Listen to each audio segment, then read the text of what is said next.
Why Ukraine can't trust Putin.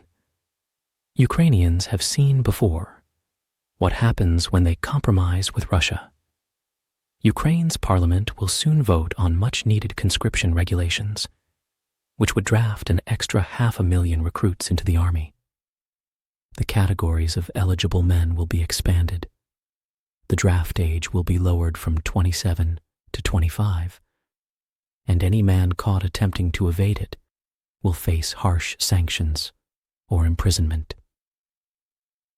Volodymyr Zelensky has stopped talking about victory coming anytime soon.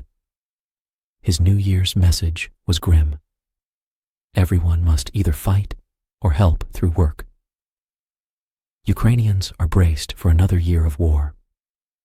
But talk of peace or compromise is still seen as code for surrender, which would reward rather than punish Vladimir Putin's atrocities, seed ground, and give him the opportunity to come back for the rest later. There is negligible public support for any type of deal. How can we tell? While it is unusual for opposition voices to be heard on TV, which Zelensky effectively controls, there is still free expression on social media, and it is rare to see Ukrainians saying they should cede the occupied territory in exchange for an end to the bloodshed. After all, we have seen before what happens when we compromise with Russia. We know how it ends.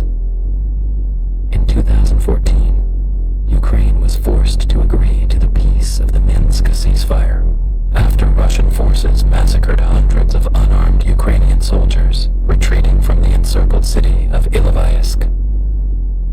Stunned by the losses, the then President Petro Poroshenko agreed to freeze the conflict by accepting Russia's terms. Crimea was ceded. Putin used this win to pause, rearm, and then launch a full-scale war. The enemy will feel the wrath of domestic production